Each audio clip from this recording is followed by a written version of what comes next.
go now. Let's go, everybody. Hey, let's get this tonight. We owe them, man. Let's get that ass.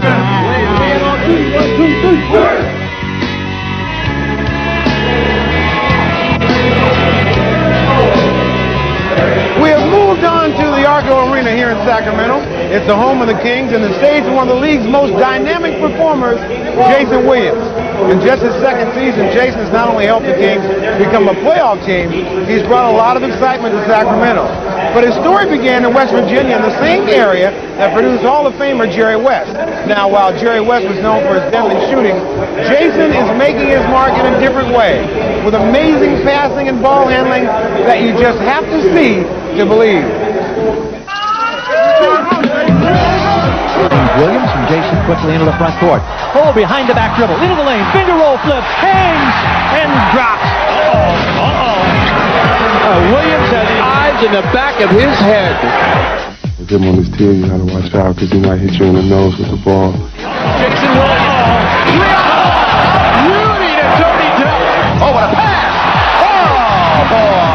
Jason Williams. He'll make a play on the open court that you just haven't seen before.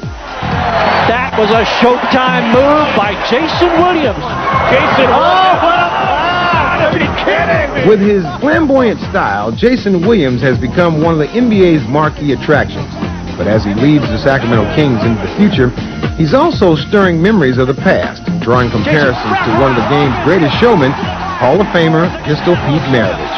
Oh my goodness, that was vintage Pistol Pete Maravich. You are an entertainer when you play. Not only a great athlete, but an unmistakable entertainer. You can fire your own self up with a pass. Yeah, I mean, that's what I like. I think my team feeds off of it too, you know. Me throwing a good pass and letting see wherever somebody else score and me see them smile. That's what makes me smile. Any pass that I throw and excites my teammates, it's going to excite me. For Williams, the excitement began in a place far removed from any NBA arena. Jason grew up in the tiny town of Bell, West Virginia, and as a youngster, he quickly developed a passion for the game of basketball. We always had the little miniature Nerf hoops in our bedrooms, and until he was ordered to go to bed at night, he was always shooting the hoop, but bouncing the ball off the wall, bouncing off the floor. I can remember my dad always screaming at Jason like 10 o'clock at night, go to bed and put the basketball up, and he'd go to sleep with the basketball. By the time he reached high school, Jason's talent and flair began to emerge. He had perfected his skills on the playgrounds and also through hard work alone in the gym.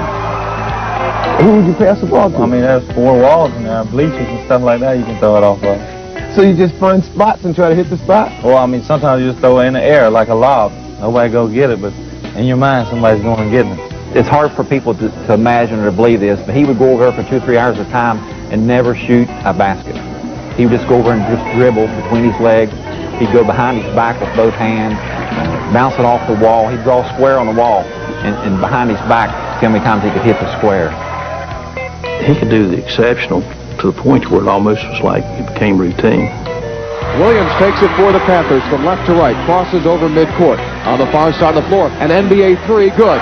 You know, the favorite thing every now and then you do, you just look at him and say, Jason, you got to take a little bit of the mustard off the hot dog.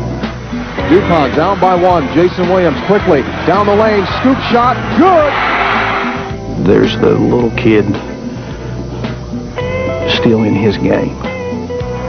The little boy still there. That's a great play by the kid. Creativity.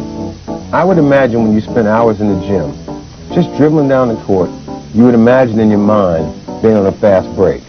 That's amazing, that sort of imagination, but that's what you had to take with you to the gym. I think it's good. I think you should play with imagination on the court, too, you know. Just if you imagine that you're going to throw a lob, I think eventually it'll happen. How many guys have you hit in the head with passes when you first got here? In scrimmages, in practices? I don't really know. I'd say Vlade would be the most, so. But he don't like for me to say that. Sometimes it looks like a magic, you know. The other night, you know, he made a pass to me, you know, I really didn't see a ball. The ball just hit me in the hands. Williams steals. Oh, yes! Oh, no! Look at Vladdy's hand down by his knee. It's a conk right off the forehead. Yeah, I asked him, how could I do that? And you've been playing with magic before. He don't have an answer for me. Yeah, but sometimes you come at different angles. Yeah, but that's magic. And now, Jason Williams has taken his own special brand of basketball magic out of the hills of West Virginia for the entire world to enjoy. Was it basketball or bust, nothing else? You were going to play in the NBA or nothing? I think that's it. And when you say nothing, I really don't know what I'd do without basketball. Can you get enough basketball? I don't think anyone can. I know I can't. I'd rather be here than anywhere else. So when you talk about the love of the game, that's exactly what you're talking about. Yeah, I mean, like I said, I'd rather be nowhere else in the world than in the gym. What a move! While Jason's act has electrified the league, he still has some new tricks up his sleeve. They're moves that he's only showed his teammates in practice, but he might unveil them when he takes the court during All-Star Weekend. He says he may show off his secret elbow pass or his hit it off the foot pass.